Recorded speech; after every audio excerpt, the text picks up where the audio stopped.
I woke up on the 14th of March 2004, looking forward not necessarily to the day, but to the weekend. It was my first year at Dista University. And if you've been to Athi River, it is hot, dusty, and annoying at times.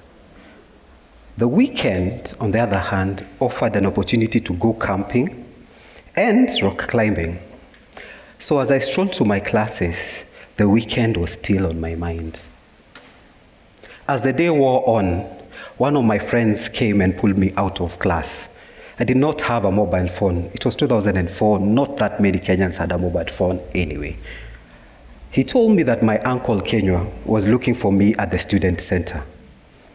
Now, for someone to come all the way from Nairobi to Athi River in those days when Mombasa Road was a single lane with a lot of rocks, it meant there was something devastatingly wrong. So I felt a huge knot in my stomach. My uncle informed me that my dad had taken ill. There was a bit of relief. Because you see, Dad had been in and out of hospital and was making a recovery. He'd even gone to Naivasha to start a business. So to me, this was a bit of a relief. But the journey from Athi River to Kirinyaga was a bit too silent, and I could not help but think, maybe there's more to this story. But, like most firstborns, I dared not imagine the worst.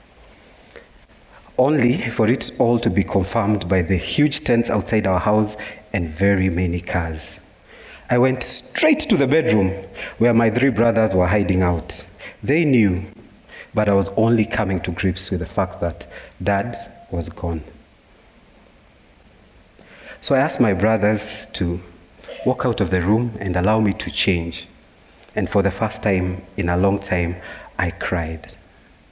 I cried knowing that as a firstborn, I was now the man of the house. But what did it mean to be a man, to take charge? From the moment I walked out that bedroom door, I knew I had to be strong, not just for my mother, but for my brothers. So I did not shed a single tear, not even as they lowered Dad's coffin into his grave. Death can complicate life for most families. The loss of a breadwinner changes everything. Suddenly, your income goes down, not just by half, but maybe by 3/4. And for most orphans, it often means that you might have to drop out of school or settle for maybe a lower school. So for me, in my mind, it was very clear what I needed to do. I knew I could not go back to an expensive private university. So after the funeral, I walked up to Mom and said, "Mom, I am not going back to school. The fees are too high, and I'm old enough to work and help you raise my brothers." Now, my mother is something else altogether. She is calm and determined. She has the body of a retired athlete and carries it with a warm and beautiful smile and short, curly hair. But on this day, the smile had faded. She wore a long beige dress with a coat and a black veil. She looked me straight in the eye, as only a mother can, and told me in Kikuyu, "Todo ni wewe rihagira," because you are the one paying school fees. Now, this took me aback, because you see, both my parents, Anne Juliet Njage and Nathan Gashuhe Githaiga, are firstborns. And I had seen growing up the sacrifices that they had had to make so that their siblings could go to school. This ranged from paying their school fees, taking them to school, and sometimes housing them in our home. So to me, I'm a firstborn, I'm following your example. But Mom would have none of it. Shortly after the funeral, friends and family pulled together through a fundraiser to send me and my 3 brothers back to school. Now, fundraisers can only take you so far. So to this day, it is still mind-boggling how my mother managed to take 4 kids to school on a teacher's salary. This meant that she had to live from paycheck to paycheck. I don't even think she was in the rat race. She was not even in the race because, she had to live in a manner that she was indebted either to her bank or her circle. So dire was the situation that our greatest antagonist was the sound of a Kenya Power motorbike. Now, for those of you who are in the token generation, in those days, when you had that motorbike, it meant one thing: disconnection, there is no electricity, you have to either go to bed early or pretend to visit friends. To this day, every time I hear motorbike, there is a... No. And I keep waiting for someone to say, "Let there be light." One time, I was home for the holidays, and there was nothing in the house to eat, save for a batch of ripe bananas and some flour. Now, if you have 4 boys, they eat like locusts. I being the bigger locust. But Mom simply walked into the kitchen and made banana pie. Suddenly, there was enough food. 4 years later, I found myself a graduate looking for a job. My first internship paid 5,000 shillings, barely enough to pay for my estume, which we shared with my friend Robert Gitonga. It cost 6,000 shillings. Now, 2 firstborns in a small room is a recipe for disaster. But lucky for us, Robert worked nights at a call center and I worked during the day. We never had to clash. But when it came to the weekends, well, let's just say no young man is too broke to have a girlfriend, so someone had to leave. My next job paid whatever my boss felt like. He woke up today, 5,000 shillings. Woke up tomorrow, 8. He woke up the next month, 0. Now, as a firstborn, I had taught myself early on to save 10% of my salary for something I called my December fund, or 13-month salary of sorts. Because every January, there will be a rush and there'll be some money needed.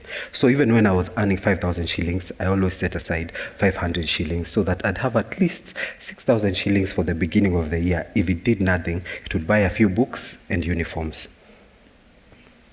Lucky for me, I got an internship and then after a job at Citizen TV as a trainee business reporter. Now my salary went from nothing at times to 30,000 shillings. Boss, we had made it.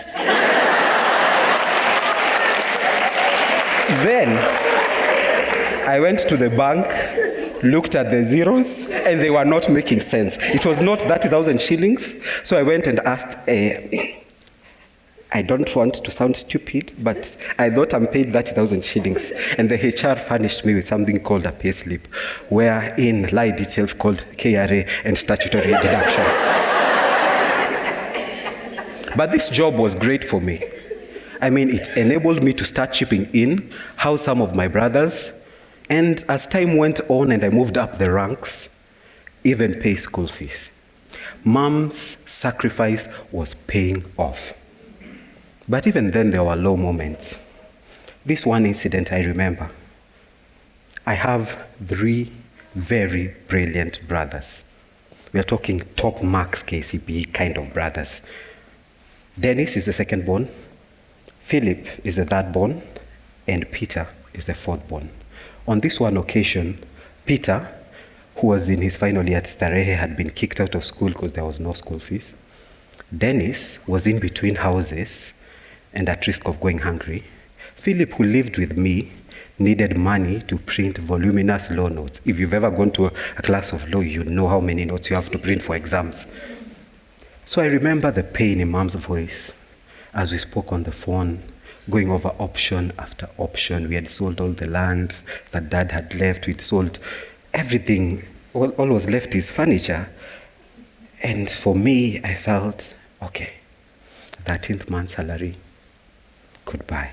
So I walked into the bank and I closed my bank account, my savings account, which at the time had 25,720 shillings. I fought back the tears at the teller as I closed this account. Suddenly, I felt no matter how prepared I was, I could not win. We could not win. So I took 14,000 shillings and paid some fees so that Peter could go back to school. 4,500 shillings for Dennis to make his rent and have some money for food. And 2,500 shillings so that Philip could print his notes and have some pocket money. And somehow you always have bills here and there. So the other 4,000 shillings went to settling those bills and debts. To my surprise at the time, the bank charged me 200 shillings to close my savings account. This left me with 520 shillings to my name. I still have that last 20 shilling coin. It is the actual coin that I hold in my house in a box that looks like an engagement box to remind me never again should I find myself in a position where I have to sell or close everything to make ends meet. Today,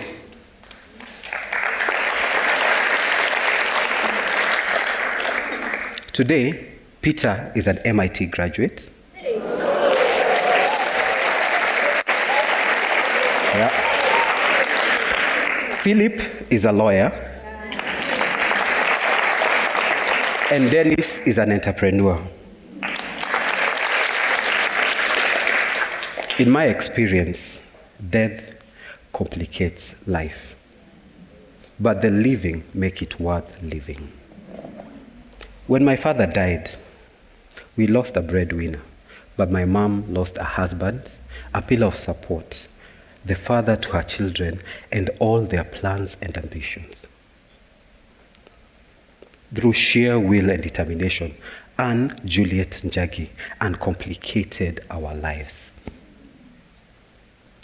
She made every possible sacrifice to make sure that we made it.